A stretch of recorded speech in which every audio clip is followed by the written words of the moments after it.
The name of my book is All Alone on the 68th Floor, How One Woman Changed the Face of Construction. And the All Alone on the 68th Floor is kind of like a metaphor. I'm talking about Trump Tower, which was 68 stories. Actually, it was 58, but Donald made it 68.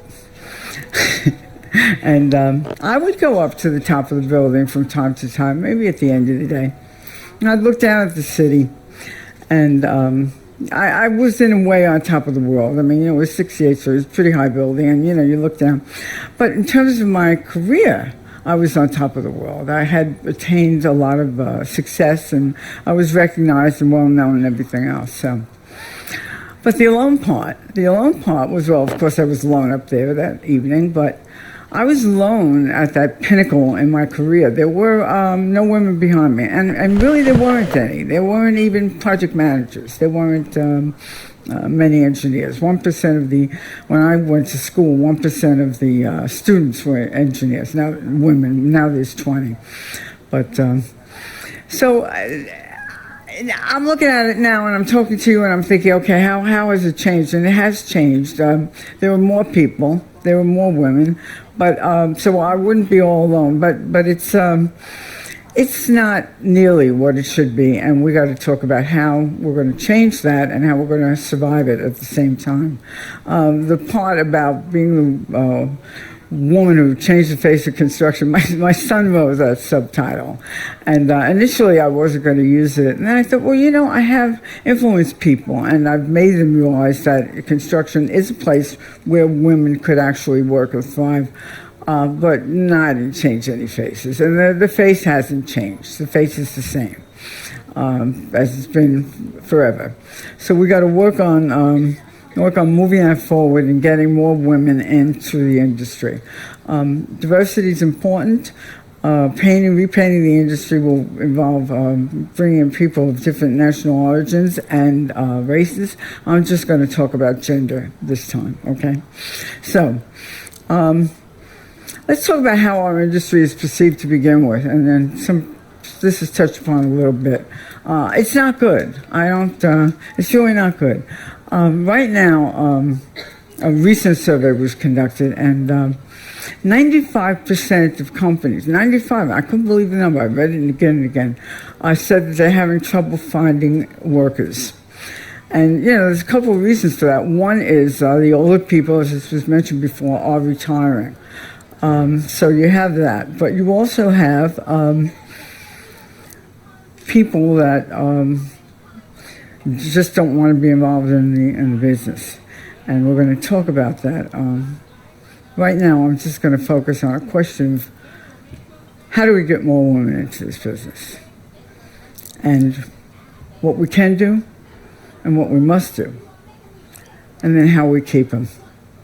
And let me refer back to something I call the Big Three, and you're going to hear me talk about this again. Discrimination, intimidation, sexual harassment. And that figures into why women aren't working, figures into why women aren't going into the business, and it figures into why they leave. And I will refer back to that again and again. Usually when I talk, I go through my history, and I'm just going to give you a little bit because I don't have as much time as I generally do. I was very good in math. I was probably the best math student in my secondary school, or my high school, we call it. And when we were ready to graduate, my guidance counselor said, become a math teacher. He didn't say become an engineer or anything about aerospace or study higher mathematics, because girls that went to university when I was graduating studied, they became teachers, basically, or wives. I mean, there weren't a lot of opportunities. I found my way into a school that had engineering. I wanted to be a lawyer, and I started out as a political science major, and I found my way into engineering. And I became an electrical engineer.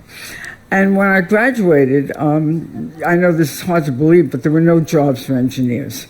It was before the big computer moves and everything like that. So I took a job with an electrical contractor. And I had worked the summer before. My sister got me a part-time job. She was working for GC. And I did slab drawings, which I don't know if you know, the conduit that goes in the concrete. I did drawings showing the electricians where to put the conduits and where they turned up and where they turned down. And I worked on that, and I was good at it.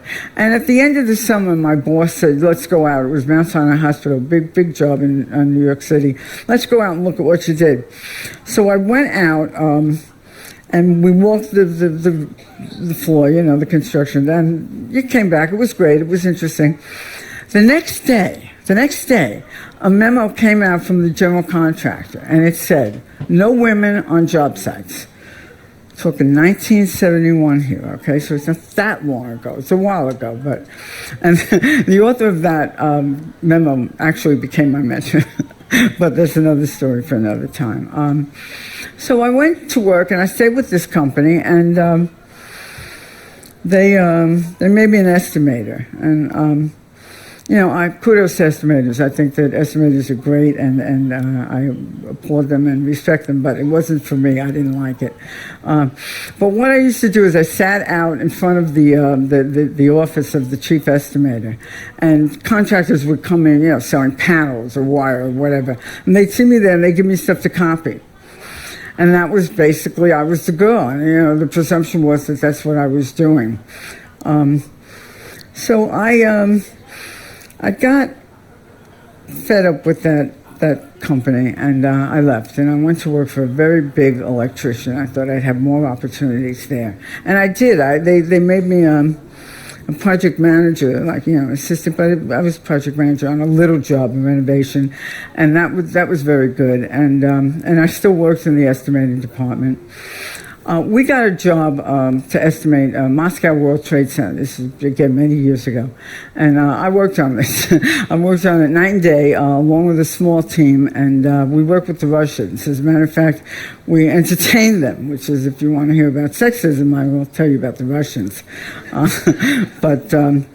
Anyway, we got down to the final three, and they said, okay, come to Moscow. And the whole team was going to go to Moscow. The whole team except Barbara. Because a woman doesn't go traveling with the men to Moscow. So I lost that opportunity. I still stayed with that company, and they ended up getting that job. We were doing a big project in Manhattan called City Core Center. And they needed people on the job site, and the project manager there wanted me. And the foreman, who, runs the man, you all know that, he wanted me too. He liked me, and he knew me well. And the vice president in the company wanted me there too. So it was a done deal. I was going out there. The superintendent of labor got wind of it. It's the guy that runs all the labor on all the jobs. And he said, no way. She's not doing it. And that was the end of it. I didn't get that opportunity. So I left that company as well. I ended up working for a general contractor. I started out, it was on the same project, City Core Center, and my job was to review electrical change orders, which I thought was maybe a little wrong for me to do that because I knew everybody's, I knew all the estimating rates and, how they labeled jobs, so that they couldn't, call any fast ones. But then I found out the contractor was thrilled, because his change orders had been sitting around for 2 years without being reviewed. So I ended up doing the electrical, and then when I was finished with that, my mentor boss said, you're going to do plumbing. I said, what the hell do I know about plumbing? He says, don't worry. They want to get paid. And there was a room full of change orders for every trade. Nobody had been processing changes for almost 2 years.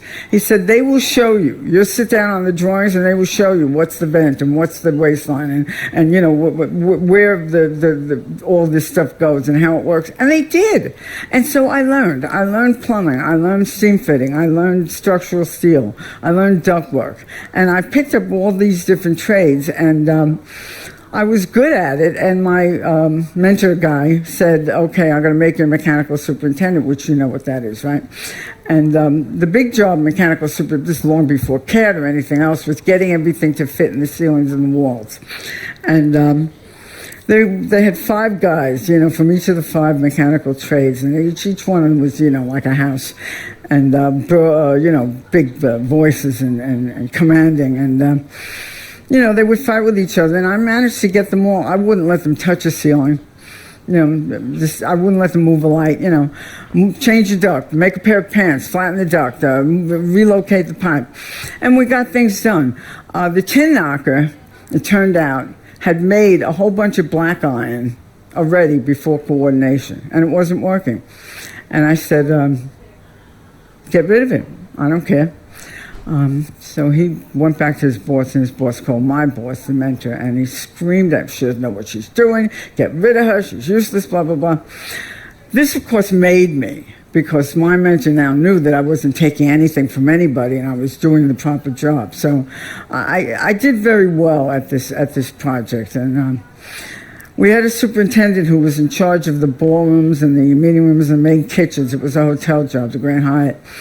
And he had a limp. He was in a car accident, and his lawyer told him, you can't work anymore, that's it. So the project was moving along, and all of a sudden this guy said, no day's notice, I'm leaving. And we needed a superintendent. So my mentor came to me and he said, I'm going to make you superintendent and take Harry's place. I said, do you think I could do that job? He goes, why the hell do you think I would offer it to? So apparently he thought I could do it, and I got the job of a superintendent. So you can see that in my career I've played every role, from draftsman, assistant project manager, estimator, superintendent, mechanical superintendent, senior project manager. I've done all that. When I was at the Hyatt, I met a man and a woman who liked me a lot, and that was Donald and Ivana Trump, and Donald Trump hired me to be in charge of Trump Tower, and I did the Trump Tower project. And, I went through and did some other projects and everything else. I'm not going to go into that too much. I just wanted to give you my background. Now I want to go back to where we were in this discourse here. So I'm going to tell you, and you've already heard some of this. Where are my... I didn't click. I clicked my own, but I didn't click this one. Some of my jobs. Here's the numbers, current numbers that we have. Women in construction, here is 9 to 10% in the U.S., 13 to 14. I think someone said 14. This number to me is misleading at best, and basically I think it's useless, because it includes every secretary, every clerk, every accountant, everything. All wonderful people, hardworking people that add to the job, but they are not construction people, okay? So when you get down to the real construction people, what do you have? You have maybe 6, 7% project managers if you're lucky. In the U.S., you've got 3%. We have 3% in the trades. You have 1. And the first time I heard that 3% number was in 1978. When President Jimmy Carter signed an executive order, which is like a presidential decree, that said, on all federal jobs, you must have 6.9% women working in the trades, right? 1978. Never happened. I'm going to talk about that later. But that's how long we've been sitting at 3%. Architects, we have more. You have almost as much as we. 25% is a lot. Of course, this number is skewed by the fact that they include interior designers, which is typically a female role. Engineers, we have 20, you have 15. We've had 20 since 1989, I think, or 90. That number is stagnant, and your number is stagnant too. But the bottom number is the interesting thing, is how many are working as engineers. 13% in my country. What do I have there? 10% in yours. Basically, a third of the women that have engineer degrees are not doing the job, and there's reasons for that. We're going to talk about that too. So we're talking about repainting the industry here, and the questions are, how do we get women into construction? We've talked about that, but we're going to talk more about it. And then when they're there, how do we keep them? And I mentioned the big 3, and this comes into play with why women don't want to work in construction and why they leave. I think I told you about the 95% of companies looking for workers, and talk a little bit more about that. Kids don't want anything to do with construction, children. And nobody talks to them about it, really. There was a survey of millennials, and this is the truth. They actually said they wouldn't work in construction. A very large percentage wouldn't work in construction for any money. Now, of course, people will do anything for any money, but that was a profound finding, that they wouldn't work in construction, because construction has, I'm sorry to say, a very bad image. There were engineers that were asked to take a picture, like 20 engineers working for a company. They would not take a photograph with hard hats on. And I read in a recent article that I read, you have more articles about women in construction, by the way, than we do in the U.S., which is interesting, that major engineering companies were saying that they did not want hard hats in their promotional materials or in their educational materials. So this perception of the hard hat, and that is where our construction industry follows this hard hat, is not a good thing. It's not a good one. People don't want to do this. Guidance counselors are not talking to people about going into construction. And what you have basically is this image of the hard hat, the guy, the brawny guy, loudmouth, maybe not so bright. You know, again, thanks to the media and Hollywood, which is how we're getting this information. Plays loud music, sits on a job site, probably is lazy, and all he does is leer at women and catcall. That's the image. And by the way, it's not completely wrong. Where did the plumbers crack from? That's right from the industry. We didn't make that up. So I give you a scenario, right? There's 10 guys sitting outside a construction site, maybe at lunchtime or something. Oh, I got to move fast. And woman walks by, and one guy makes a crack. They're not all bad. One guy is bad, so he makes a crack. Now, you've been in this position if you work in construction, and you know there's absolutely not one single right thing to do in this situation. Can't do anything right. Probably the best thing is to walk away. But let's say the woman engages him. She comes back with the F-bomb or something like that. Now, the 10 of them are involved. All of a sudden, it's a group mentality. And that's what we're up against. We're up against a group mentality of people that are not all bad. 10% of them, not even 10%, a few of them. But they bring they incite the group, and then the people have this vision about women, and they act accordingly. Change the scenario and put 2 women on that crew out of the 10. It's not going to happen. It's never even going to come up. The guy is not going to make that remark. And maybe because he respects women. Maybe because, I'll take the paternalistic attitude right now. Not my wife, not my daughter, not my sister. You don't mess with these people. Well, now they're saying, you don't mess with my coworkers. And what that means to me is that women have gotten respect from the people they work alongside of. And this is terribly important. Terribly important. What are these women doing with these men? They're educating them. And that's one of the things that we got to do, is educate the public about what women can do and about what construction is about. And I'm just going to talk about construction for one more second.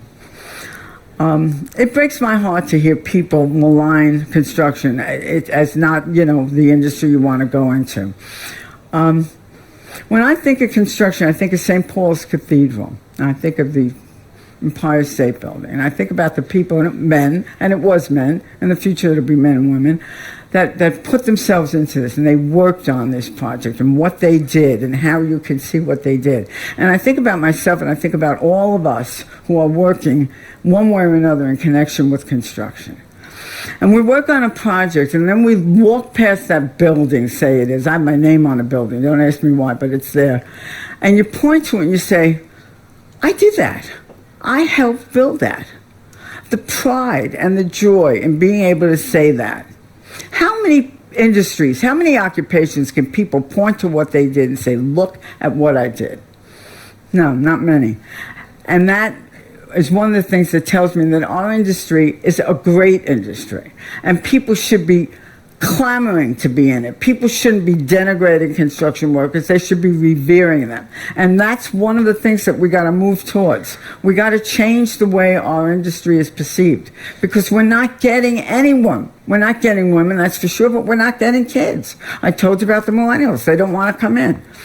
Guidance counselors are not sending kids to engineering or to working in the trades. So what do we need to do here? The things that we can do to help that situation. The first thing is starting at home. You know, there's a little chore to do, replace a switch or something like that. Parents should involve the girls as well as the boys in these little construction jobs. And I wrote down women to women, and what I mean by that is that if a woman knows, and this is more women than men, I'll talk about that in a second, but even if a man knows a woman that's a plumber, talk about her. I have a friend who's a plumber, and she makes good money, and she loves her job. This word of mouth thing that will get people going to understand that women can be in this business, and this is a good business.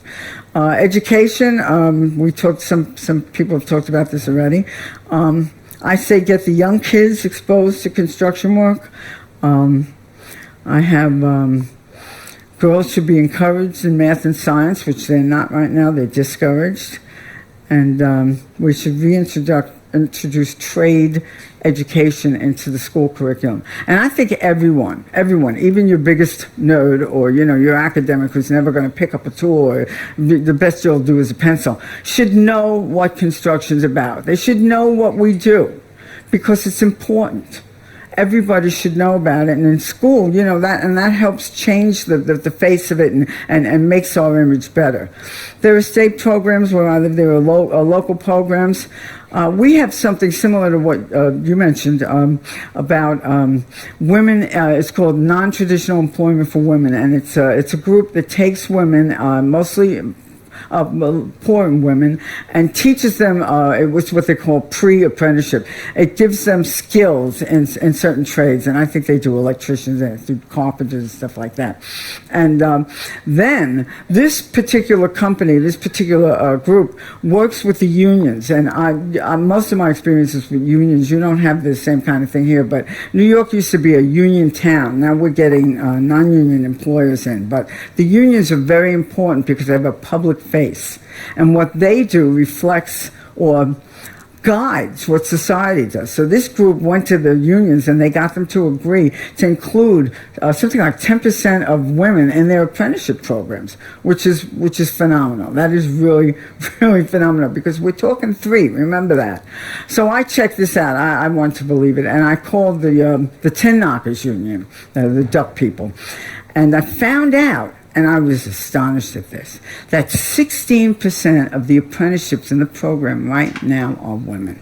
And that is phenomenal, and that is huge. And we're making progress in this direction, and that's a good thing. So I checked it out with the iron workers too, and then of course I had to say, and how many are in the rank and file? You know, well, I don't have those numbers handy. Well, the answer is 3%, and the reason I say that is just keep it in mind. We're making progress. Articles all over the place in U.S. over here in the U.K. Women are making strides in construction. Women are breaking the barriers. Women are doing this. You know what? It's good. It's good because people read it and they make the association. Women construction. But is it true? Not yet. Not yet. We're not in a position to be congratulating ourselves yet, patting ourselves on the back. It'll come. I hope it'll come. I think it'll come, but it's not here yet. So back to what businesses can do, and unions, promoting getting women in. And the last thing I have here is like a bad word, especially in my country. And I think it was alluded to in one of the speeches. I said quotas. And quotas work. I saw it happen with minorities. Back in the 70s, and for all the years before that, and again, I'm going to tell you, I work with unions, they had the FBI, friends, brothers, and in-laws. That's who got the union jobs. And it was basically my son, my nephew, this kind of thing.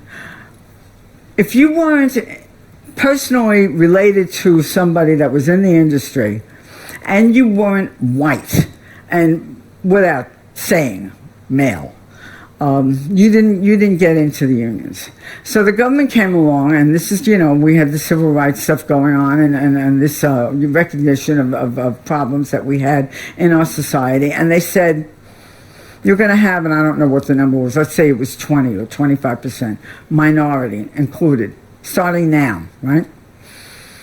And you know what? A miracle happened. They found the workers. And in a couple of years, you saw that there was really nice diversity. When I was doing Trump Town in the 80s, you could see there was nice diversity. And a few years later, you didn't need the quotas anymore. There was no need for them. So, people think, quotas is you'll give an unqualified person a job over a qualified person. No, quotas say you go out and you reach the people that you've been screwing around and give them a chance. That's what it's about. It's about leveling the playing field. It's about giving people a chance. So I think that we could establish quotas for women. And I'll make my point by saying this. 1978, President Jimmy Carter, 6.9% women on the job, right? Didn't happen. It didn't happen because it was a guideline. It was not a mandate. And you know what? They went to the unions, and again, it was primarily unions and companies, and said, where are the women? Oh, we can't find them. Women don't want to do this work. And that was the end of it. I ask you, if that was a mandate, where would we be today? If we had 7% women working in 1978 in the trades on federal jobs, where would we be today? And you know the answer. We'd be up in the teens or in the 20s because the women were there. They wanted to do the jobs. We know it. They weren't given the opportunities. So those are my suggestions for what can be done to help improve the situation. Now, we ought to keep the women when we get them. And one of the ways that I think we have to do that, and we'll talk to businesses, is with outreach. And when I say outreach, not only going out there and getting women, I'm talking about finding the women that are working and using them. What I want to see is I want to see mentors. I want to see role models because, for me, there was no women in any position. Role model, be damned. There was nobody in any position. And I was alone. And when you're alone, you make bad decisions. And it's very simple. The reason for that is because you don't get any perspective. You're totally subjective, and you don't see what other people think and what advice you can get. So my number one thing is to get women working with women. I'm going to skip all this. I'm going to go right to sexual harassment because I just got a high sign that my time is running out. Sexual harassment has an effect on companies. Bad effect. It's gets them into lawsuits. It affects morale and it affects productivity. And it's not good for companies. And it's not good for our industry because it goes back to our image, right? And it makes our image bad. But for women, sexual harassment can destroy a career and it can destroy a woman. And I'm going to tell you my stories, and I'm going to go real quickly. When I was an estimator with the first electricians company, the assistant chief estimator would, all of a sudden, out of nowhere, start attacking me, and he called me names, and he said, what's wrong with you? Why do you want to be a man? Because I was an engineer, and that was a man's job. And real quickly, I internalized all this stuff. I stood for it. I took it. I didn't fight back against it. And then when I got into the field, I was wearing an army jacket and jeans and work boots, but somehow everything was about sex with me. And I was harassed, and I wish I could go into the stories. It was a nightmare. But what I want you to understand is I took it all in. I was like a rape victim. I blamed myself for everything that happened. You can't do that. I don't want you to do that. And the way to avoid doing that is to have, know that you're not alone, number one, and have other women to talk to so that you don't get into the situation. What we want to do is we want to not let it change you. We want to not let it make you leave. We want to not let it stop women from coming into the industry because guess what? It's there and it's going always to be there. Yes, companies have programs and there are things that they can do, and one thing is to absolutely enforce the programs and to punish the violators and to make an example out of them. But in the meantime, you all know a lot of women won't report. 10% of harassment is reported. And the reason for that is there's retaliation. You're being pointed out. You're the one person that complains. Women stay below the radar. I mean, when I was working on jobs this years ago, but I would seek out the few women, maybe there were 2 or 3, right? Try to talk to them. They didn't want anything to do with me. They just wanted to stay under the radar. They wanted to be one of the guys. They didn't want to be noticed. They wanted to get their paychecks. So this notion that men can't say anything to women now, and you're going to be sued at the first drop of the hat. Let me tell you something. In the U.S., and I'm sure it's the same thing here, it's almost impossible to win a sexual discrimination lawsuit. Only 4% of sexual harassment, only 4% even go to court. And of that number, I don't know, maybe a third of them result in judgments, not even.